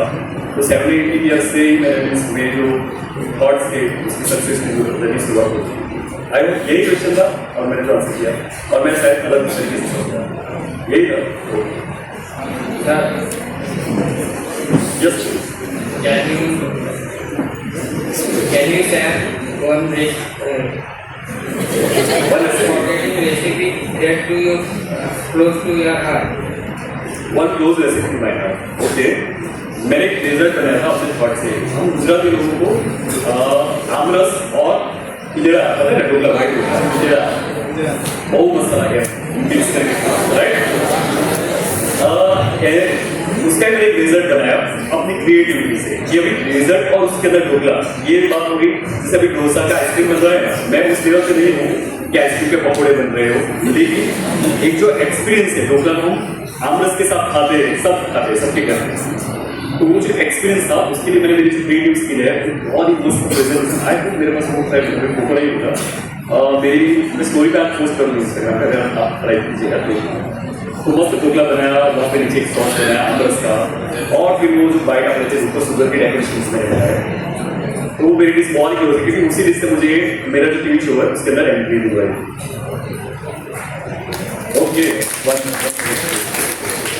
सर, आपके रेस्टोरेंट ओपन करने से पहले आपके competitors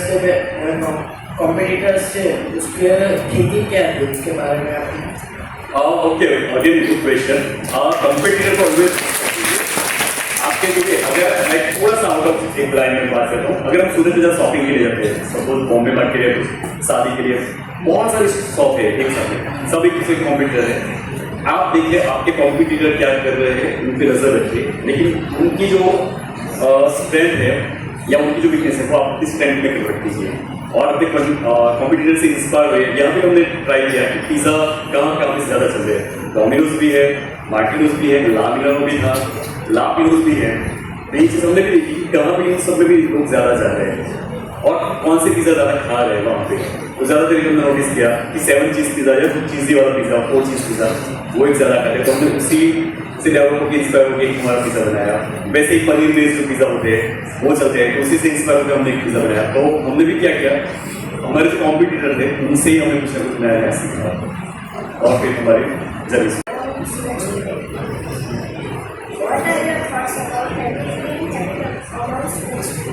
healthy eating, okay, again मुझे लगा कि ये शायद ये क्वेश्चन कोई बात नहीं करेगा, pizza pasta. Healthy eating very good question है, गुड टॉपिक। मैं जितना भी अभी मैं 40 का हूँ, हेल्दी ईटिंग और मेरी जो एक्टिविटीज़ है उस पर मैं अपने आप को बहुत ही ज़्यादा इन्वॉल्व रखता हूँ। दो चीज़ें मैं आपको कमेंट, एक मेरा टॉपिक मिस हो गया था, उसके बारे में 5 मिनट ले लूँगा। Healthy eating is very important.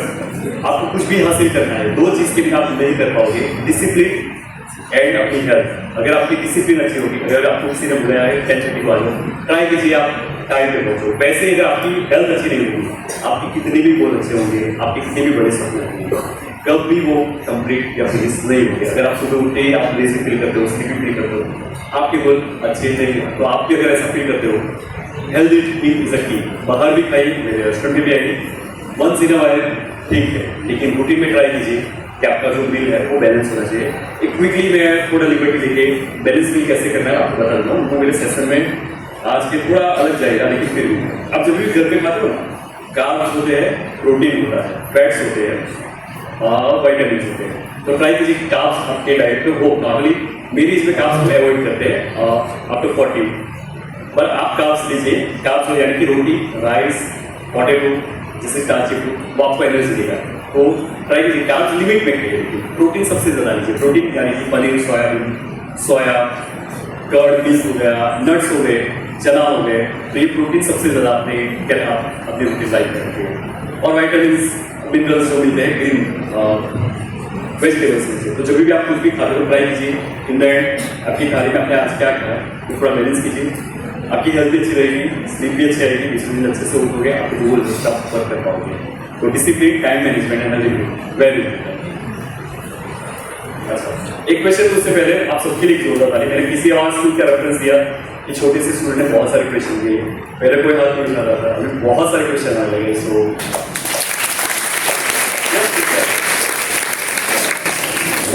Sir, आपने अपनी कुकिंग करियर में बहुत सारी डिशेज बनाई। सर, आप जब south Indian authentic south Indian food आप कुक करते हो, आपको कौन सी डिफिकल्टीज और डिफरेंट एक्सपीरियंस गेन किया? जैसे उसकी जो स्टाइल है हमारी गुजराती और पंजाबी से अलग है, फर्मेंटेशन है, हर डिश में अलग टेस्ट है, उसमें आपका कौन सी डिफिकल्टी और आप मैनेज कैसे करें? अच्छा, गुड क्वेश्चन है।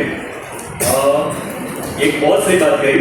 अगर मैं साउथ इंडियन डिश बना दूँ, ऑथेंटिक सांभर में अगर बात करूँ, तो साउथ इंडियन में भी ऐसा है कि अलग अलग रीजन से अलग अलग सांभर है।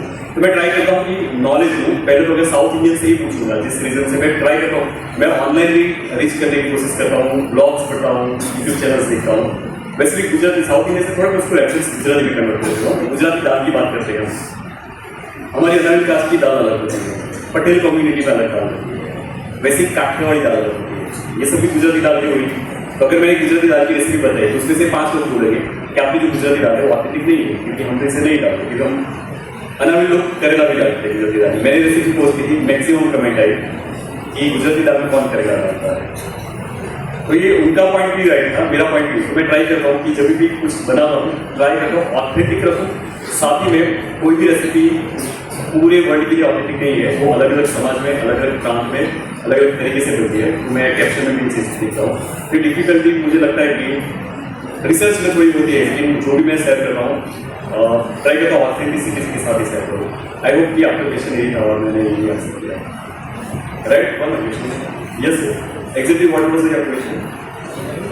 यही था, okay, done, thanks. Yes please. मतलब सर, जब आप पंजाबी और गुजराती कुक करते हो, उससे डिफरेंट क्या, मतलब कुछ डिफरेंट कैसे होता है जो वो आप ऑथेंटिक स्टाइल में करते हो? बहुत डिफरेंट होता है। यानी कि गुजराती फूड यानी गुजराती फूड होता है। पंजाबी, हम गुजराती कैसे थोड़ा स्वीट खाते हैं। अच्छा, और शायद को ऐसा लगे मुझे क्वेश्चन मैं समझ नहीं पा रहा हूँ या फिर मुझे एग्जैक्टली नहीं पता चला। आप फूड की डिफरेंस की बात कर रहे हो या मेरे लिए टास्क कैसा मैं डिफरेंस कर रहा हूँ? मेरे लिए टास्क है बस। तो वही मैंने बताया कि मैं आइडेंटिटी करके वो वहाँ की जो ऑथेंटिसिटी है वो पकड़ लेता हूँ और फिर बनाता हूँ। मेरे लिए मैं मल्टीक्यूजन में भी एक्सपर्ट हूँ, गुजराती में भी एक्सपर्ट हूँ। I still why you are laughing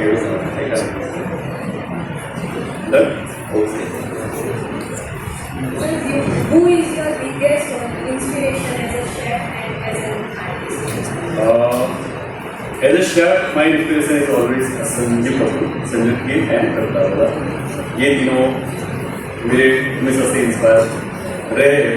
और एज अ आर्टिस्ट मैंने इतना बहुत सारे आर्टिस्ट का जो हमारे यहाँ पे मेरे गांव में थे मिस्टर जसू भाई थे, तो उनसे मैं बहुत ज़्यादा इंस्पायर हूँ। मेरी कास्ट भी है, उन्होंने बहुत सारे पोर्ट्रेट बनाए, लेकिन मेरी क्रिएटिविटी पे सेचुरेशन पॉइंट आ गया, इसलिए मैंने किसी के वर्क को एज ए इंस्पिरेशन लिया, लेकिन बहुत ज़्यादा अभी इन्फ्लुएंस नहीं हुआ कि मैं उनका कुछ ले लेता हूँ। मेरा अपनी स्टाइल होती है, पार्टी से बहुत ज़्यादा किसी इंस्पायरिंग एक्सेप्ट कर सकता हूँ। Okay, so I think that's the end of the session. We have one more last question. You see, like, modern rappers and their culture is vegetables. So all on machine stars. And they follow through fine line. So do you think we should take fine dining to Michelin star or you take our local Michelin star? One of the best question and the knowledge you have correctly, the question you asked, very good question. I think one of the best question once again.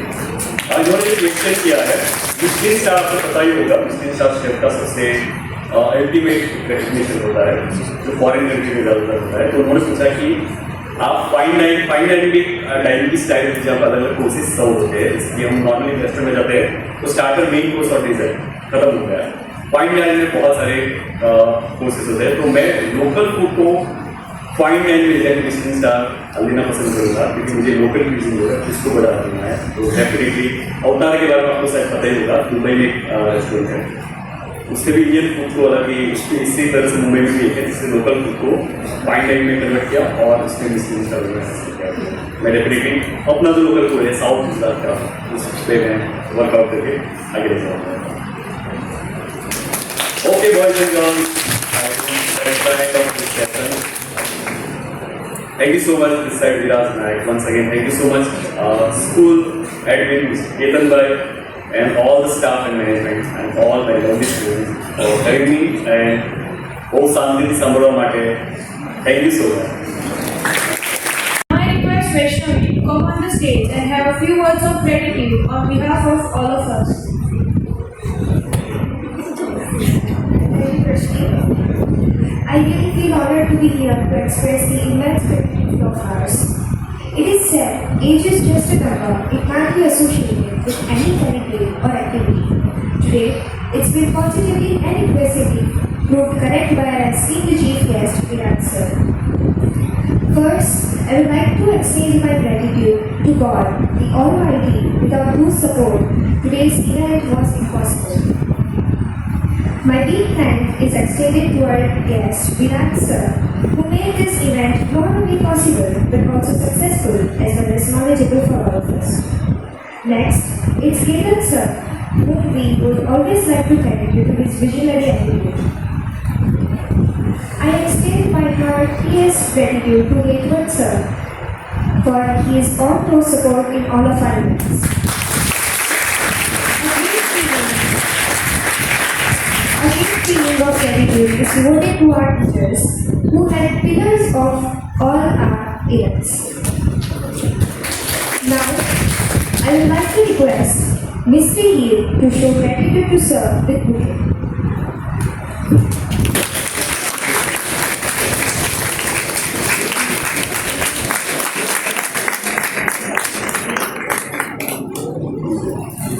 Thank you, Viraj sir and team. Next, I wish to call upon Dhruv Sapkar to present Viraj sir with a token of memory on behalf of AV family.